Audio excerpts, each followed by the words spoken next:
Mũtambo ũyũ wa gũtambia thitima ũrĩa ũrakwo kuma bũrũri wa Ethiopia gũka gũkũ bũrũri-inĩ nĩguo ũkoretwo ũkĩrĩa mũtwe aikari a matũra ma location ya Maraigucu gũkũ mwena wa Naivasha, arĩa mĩgũnda yao ĩtuĩkanĩirio nĩ mũtambo ũyũ makiuga maracakaya kũrwo nĩ mĩgũnda yao matarĩhĩtwo nĩ kambũni ya KETRACO ĩrĩa ĩratabania waki ũyũ. Niĩ kuma rĩrĩa andũ aya mokire no njigire nĩ thĩna mũtheri marehete itũra na makĩria gwakwa niĩ mwene, tondũ mũgũnda wakwa nĩ ĩka 3 na nuthu.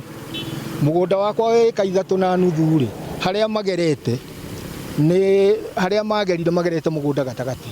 Magera mũgũnda gatagatĩ mwena wa igũrũ wothe nĩ mahiga na nĩ ira, tondũ ona mũcoro ndĩnaguo haha. Woka kũrĩha moigire mekũrĩha 3/4. Na ihinda rĩrĩa thitima ici ciokire nĩ twaikarire thĩ na andũ a KETRACO, na rĩrĩa twaikarire thĩ tũgĩkĩarĩrĩria ũrĩa megũtũteithia na makiuga nĩ megũtũhe mbeca njega, ona matwĩraga atĩ arĩa mekũgerwo nĩ thitima ici nĩ magerwo nĩ kĩndũ nĩ kĩrathimo, no harĩ ithuĩ gĩatuĩkire kĩrĩro, harĩ ithuĩ nĩ thĩna mũtheri. Na ndĩrenda kũrĩhwo aki yakwa, to mĩaka yakwa rĩrĩa haha nũgamĩte ndĩna mĩaka 77, gweterera nginya rĩ nĩgetha ngarĩhwo.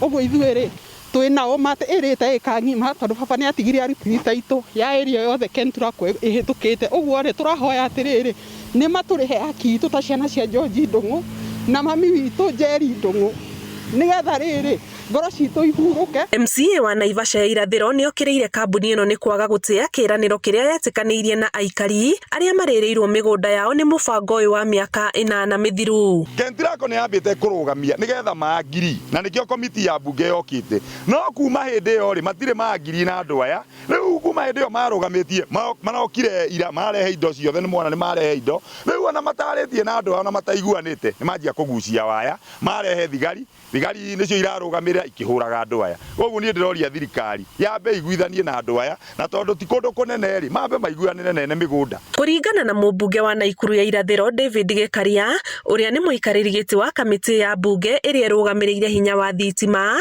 kĩgĩna gĩa tabarĩra ĩno nĩ kĩrekereirio, kĩrĩa nĩ hamwe na marĩhi ma mĩgũnda na magũthingithĩria andũ mĩtũrĩre yao. Kwĩ bata mwena witũ tũrĩkie, no kĩntũkĩrĩkagia mwena witũ wa thitima rĩ, no mũhaka turore maũndũ marĩa tondũ mbeca nĩ twaneanire rĩ, andũ nao nĩ maraheo mbeca ciao kũringana na kĩ na ũrĩa gũtarĩ.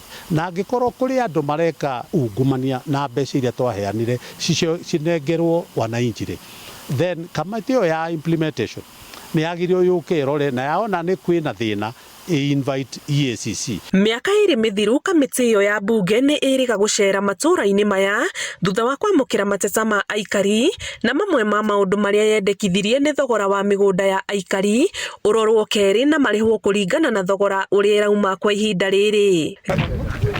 Ona gũkĩrĩ ũguo macokio kuma kũrĩ kambũni ya KETRACO ĩrĩa ĩrorotwo yugĩte nĩ yarĩhire andũ othe arĩa mahutĩtio nĩ waki ũyũ, o tiga andũ erĩ tu arĩa maratathi ma wĩgwatĩri wa mĩgũnda marĩ ofici-inĩ ya mĩgũnda. Ngĩribotera Inooro TV, njĩtagwo Ani Ngigĩ wa Nyamũ.